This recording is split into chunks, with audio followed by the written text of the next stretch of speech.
she gave me this message, and she didn't know me at the time. And she said, there is absolutely nothing wrong with you. Stop trying to fix yourself.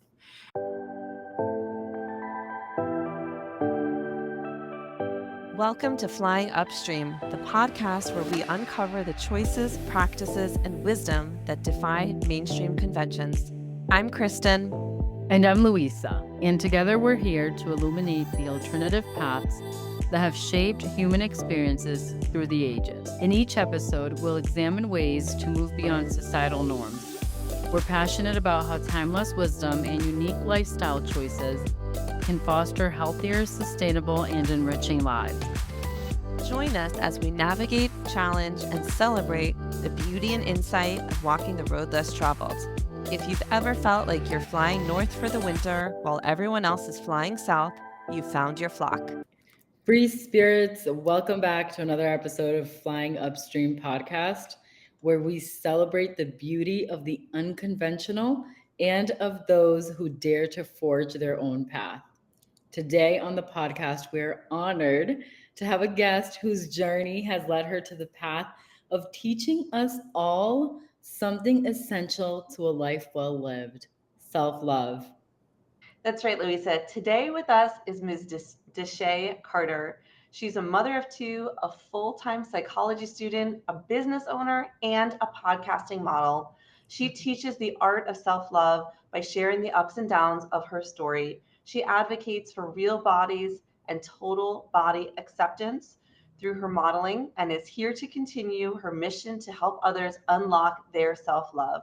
To our listeners, don't forget to follow and subscribe. Welcome to the Flying Upstream podcast.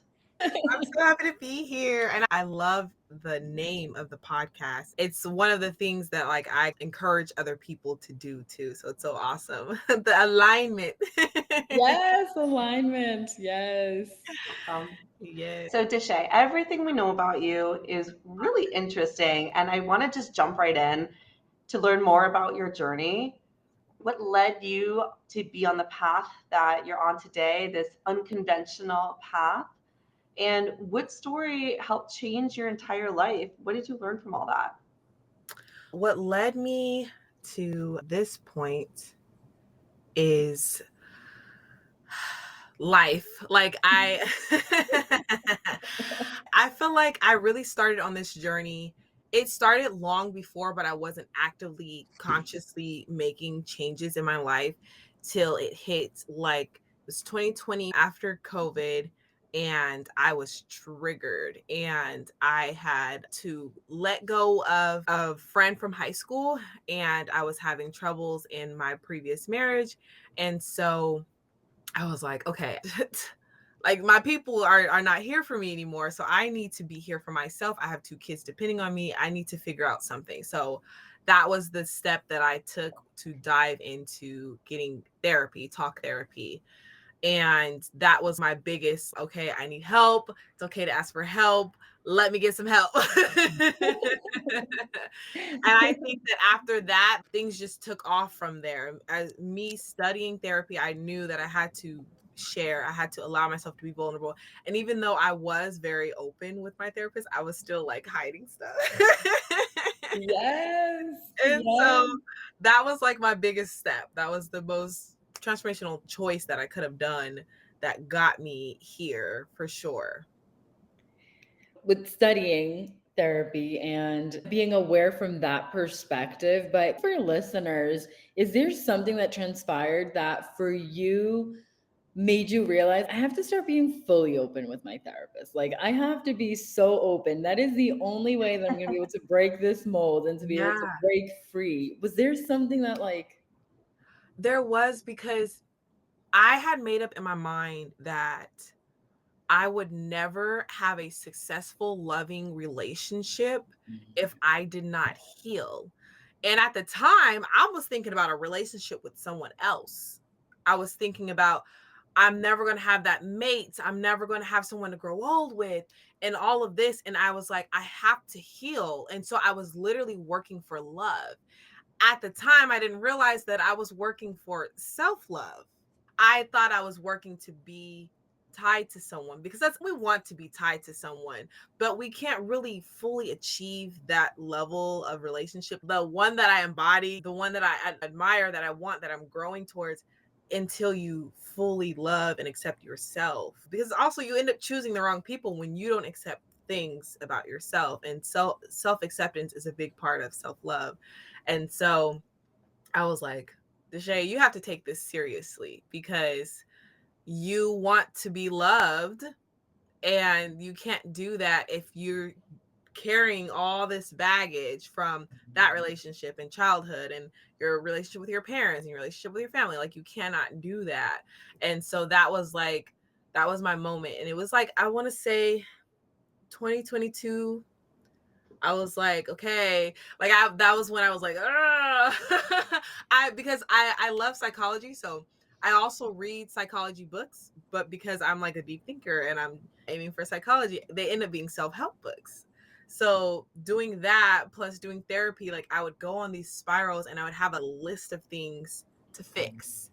And I met this woman, and I don't know, you guys may have heard of her. Name is Says What She Wants, and she's such a powerful speaker. And she gave me this message, and she didn't know me at the time, and she said, there is absolutely nothing wrong with you. Stop trying to fix yourself. And it just hit home for me, because like I said, she didn't know me, she didn't know my situation, she didn't know anything.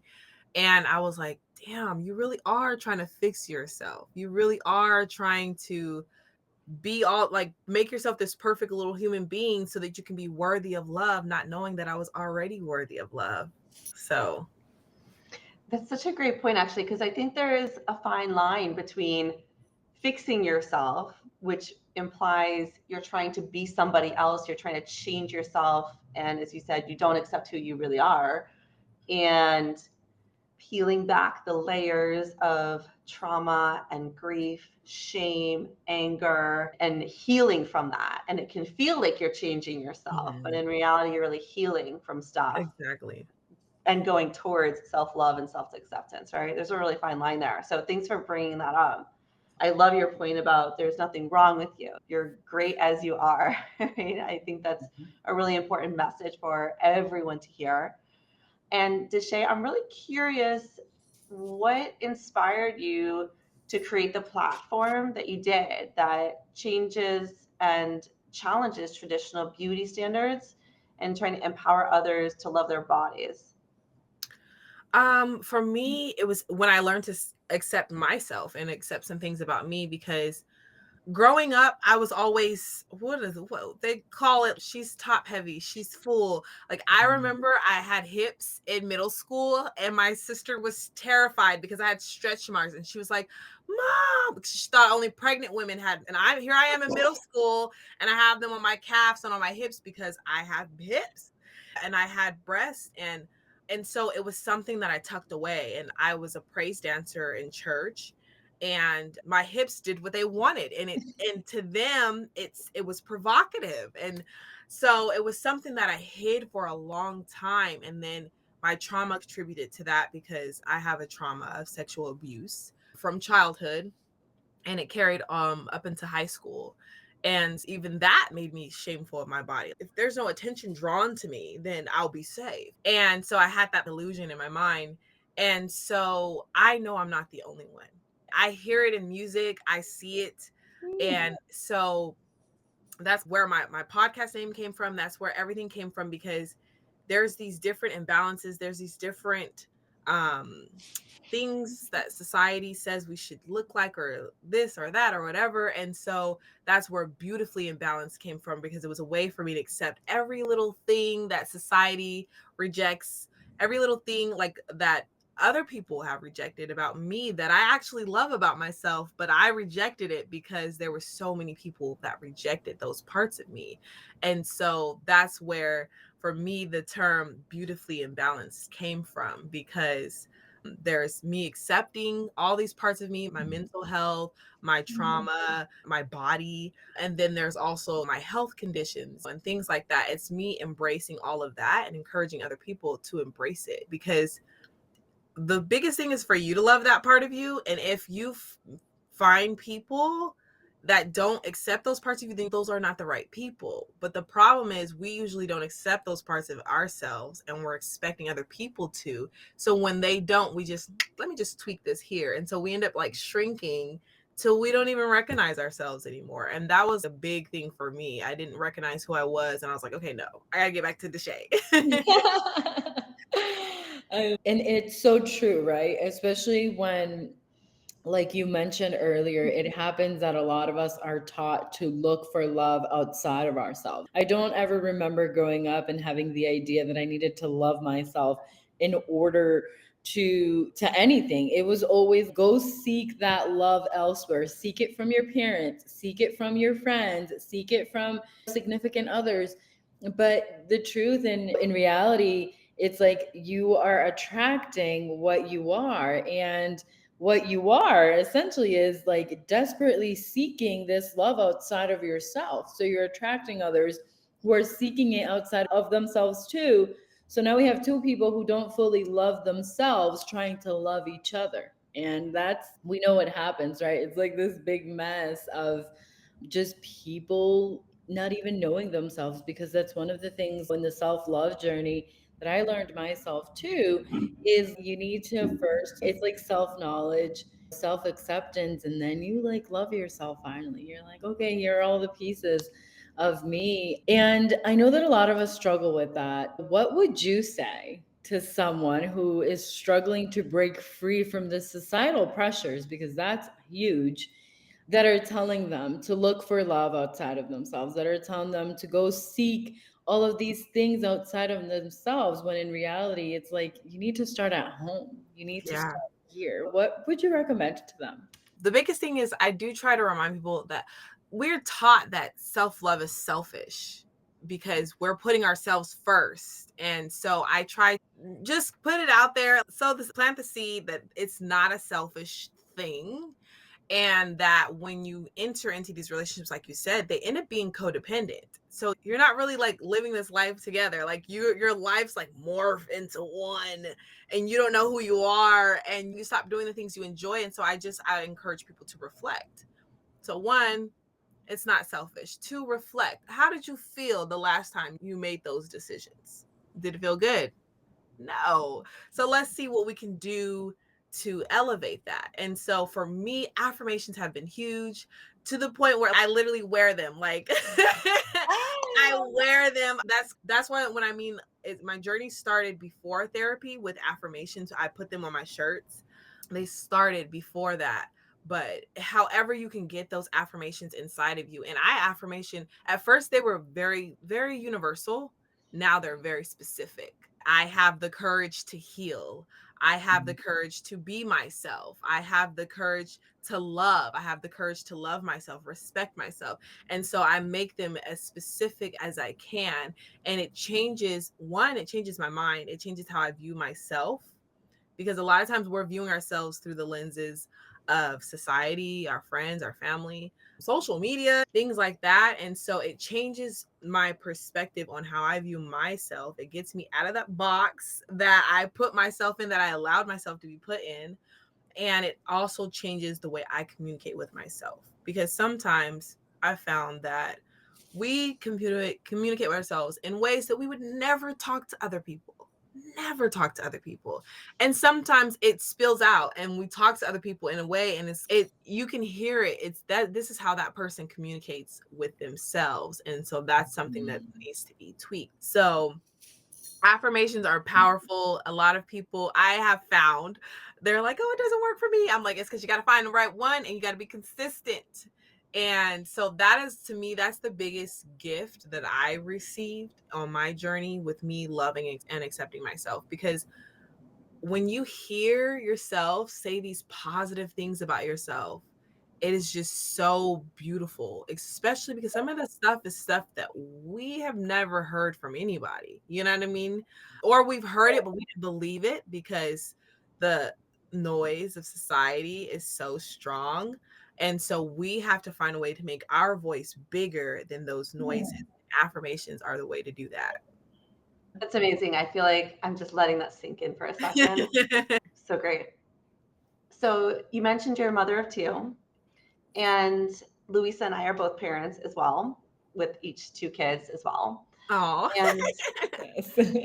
um, curious to know how your journey has impacted how you parent. And I know I heard somewhere along the way that the voice in our head, that mean voice that tells us we're not good enough or we need all the things that are not kind, actually comes from our parents. And so I'm curious to know, what are some of the things that you do that may be considered against the grain or different in the way that you parent your children?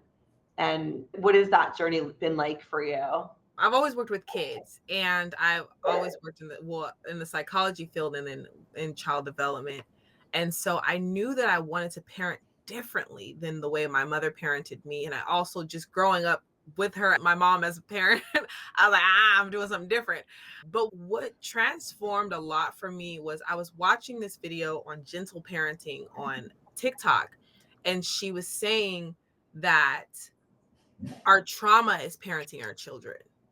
And that was, we were like, we're not going to dive into spanking, but basically that's what it is. Our parents did that to us, so now we're doing that to our kids, but it doesn't really help them. It's really more like you're working your frustrations out on a child. And it was a lot of that stuff, and I let it sink in. And as I began to heal, I really thought about how I wanted to be treated and how I wanted to be heard as a child. And so I allow my kids, that's one of the big things, is allowing them to speak up. And my kids are like me. I have a 6-year-old and a 4-year-old. They're very sassy and they speak their mind, and I encourage it because I feel like that's something that gets taken away from us, and it messes up our relationships because we're not fully honest with one another, or we're not fully honest with ourselves because we've been doing it for so long. And I may say, okay, maybe this is the way you can say it to where I can receive it better, but I do allow them to speak their mind, which is rare. I feel like even when I take them around other people, there's like certain words asking why. And in our culture is like, because I said, and I allow my kids to ask why. I allow them to say what. I allow them to say and stuff like that, and just be human, because I feel like that's the other thing that bothered me with parenting is we'll be like, just say thank you, say this, say that. And we don't even do that all the time. So we're putting all these pressures on these kids to be some type of way, and we're not even that way. You know what I mean? We don't say thank you all the time. We might smile and nod or whatever, but we're not saying thank you all the time. You know what I mean?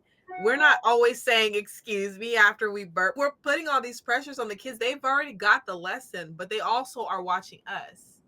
So now here we are being these examples, and then we're mad at them for doing what we're doing.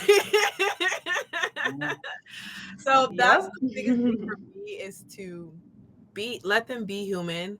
And if I make a mistake, I let them know, mommy made a mistake. I said this and I should have said it in this way, or I was frustrated and I shouldn't have had that conversation with you at that time because I was frustrated. I should have taken space. And so they know those terms, like I need space, I need private time, those kind of things. Ooh, excuse me. So that's how I parent. It's challenging, but it works. Yeah, I totally agree. I love what you're sharing because I too come from a background where it was very much, I call it like a be seen, not heard sort of thing, and be seen only when it was okay to be seen, like not all the time. And the power that we give to our children, because I too parent, my kids ask a lot of whys, say a lot of no's too. But what I feel like with what you're sharing and the way that my own experience, my own parenting experience is what it does, it opens up the door for them to learn to be authentic. It opens up the door for them to be able to learn to express themselves, for them to be able to learn to evaluate themselves and be able to reflect, because you're sharing your experiences with them. Like, mommy should have taken a moment. If you're showing them that you're human, and in turn, they're going to internalize that and be like, I'm sorry, that's my dog. She wants to be on the show today. Hey, Luna. Yeah, she sees a squirrel outside and she wants to go chase it. And so there's so much power in that, because I feel like that part of that self-love journey starts, like we mentioned, with our ability to see ourselves, to accept ourselves. But if we have to do the work that we go back and learn who we are, it's not that it's impossible, right? We've all done it. A lot of us have done that work, and it's very painful and it's been very fruitful. But I feel like we're giving them a head start. We give our kids a head start without having to go backward and learn themselves. Now they can just learn on acceptance, because all of the societal stuff that gets put on them as they grow up, that's out of our control. So thank you so much for sharing that. I think this is very helpful to our listeners. And to our listeners, if you're listening or watching, don't forget to hit the like button, be sure to follow and subscribe. And DaShay, I have a question. Do you provide resources or support for your audience, for our listeners, to help them navigate through their own self-love journeys? I do actually. I have my podcast. So on my podcast, Beautifully Imbalanced, I'm very raw about my story, my experiences, and I just share what I'm going through. And then I also share ways that I healed through it. And I give multiple ways because I know that what works for me may not work for you, or you may not be open to trying that until you hear about it a couple of times. So that's what I do on my podcast. But then over on my Patreon account, that's the community that I'm building for all of us to just be in there and heal together while we heal individually. So in there, I provide affirmations, I provide chats for us to talk about specific topics. Any resources that have helped me, like books or personality quizzes or attachment style quizzes, like those kind of things, they all go in there. And then I have my clothing brand, which is just the affirmations. Like I always tell people, you start with the clothing brand because that's the affirmations that kind of kickstarts your healing. And then you go over to my podcast and you hear like how I talk to myself and how I talk to you guys. And then that's when you join the community and you're like, okay, let's heal. This is where we do the work and let's go. You can go in whatever order you want, but that's how I always envision it, because a lot of people will see the affirmations and they're like, oh my goodness, that fits. And they're vague enough to apply to everyone. Like this one is big. And for me, it's because I shrunk myself for so many years and so many relationships. And so big. But for some other people, it's like they maybe to be more vocal. Maybe it's not like because they shrunk themselves. Maybe it's just because they hold their, it's another form of shrinking, but they hold their tongue a little too much. But they're still who they are. They just cut back on saying certain stuff. You know what I mean? So those are the resources that I provide. And I was doing monthly challenges for unlocking your self love, but it was challenging for me to be present in that area as well as working on the stuff that I'm currently working on in my self love journey. So I decided to go back to my original plan and creating a workbook. So it'll be an Unlock Your Self Love workbook with 12 challenges in there for you to work through unlocking your self love at your own pace. That's great. Thank you for sharing that. For anyone who's listening right now, definitely check out DaShay's clothing, her community. It's amazing. It's really inspiring. So make sure you check all that out. Okay, now for the big question, DaShay. Are you ready? Okay. We want to know, what was the exact moment that you decided it was time to fly upstream? The exact moment, I'm going to say towards the end of last year, I had the opportunity to host the red carpet of a modeling conference. And after that, I just blew myself away. Like I knew I could do it, but once I did it, and the coordinator, photographer, model coach, he was very pleased to the point where he asked me to host the show, but I didn't know him enough to introduce him because we had just met. And just that confirmation that I could do this, that I could model, that I could host the red carpet, that I could actually start living out my dreams, it was just, that was everything for me. So after that, I was like, I am going to be fully committed to myself. I'm going to commit to myself the way I committed to all these other people, the way I committed to these relationships that didn't get me anywhere, but lessons that I needed. So that was the moment that I was like, I'm going to be totally committed to me. And I hit the ground running. I took his modeling course. It was a struggle, okay, because I wasn't working at the time. So I was like donating plasma and doing virtual assistant on the side. And I was riding the train out to Sacramento. It's an hour away from where I live in Vallejo. And so I was riding the train out there, Ubering to class, doing what I needed to show up for me, to work on the skills that I needed to work on to break through, get my self-confidence at another level so that I can be a successful model, so that I can be a successful role model, so that I can reach these different platforms that are only going to help other people unlock their self-love. And so for me, that was my upstream, my that was my transformation. Though it started last year, and I'm excited that this year I also get to host the red carpet again. So I'm very excited for that. It's happening in October, and I'm also graduating from the modeling course. So I'm very excited for all these opportunities. That is mind-blowingly amazing. Congratulations, Thank honestly. you.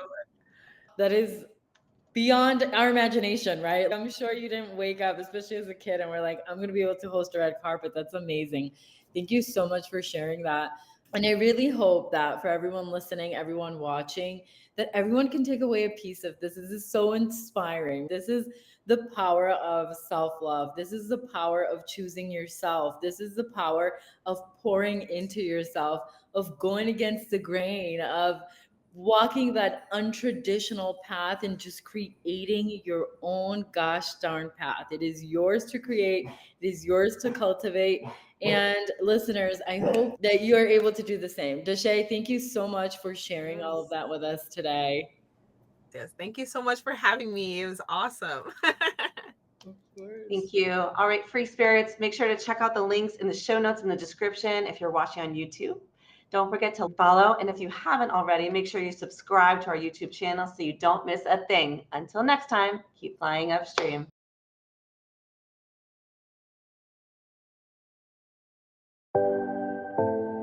All right, free spirits, that's all the time we have for today on Flying Upstream. We hope this episode sparked your curiosity and ignited a desire to explore the extraordinary paths less traveled. Even when the current feels strong, a whole world of possibilities awaits. We'll see you next time on the other side of mainstream. So keep questioning, keep challenging, and most importantly, keep flying upstream.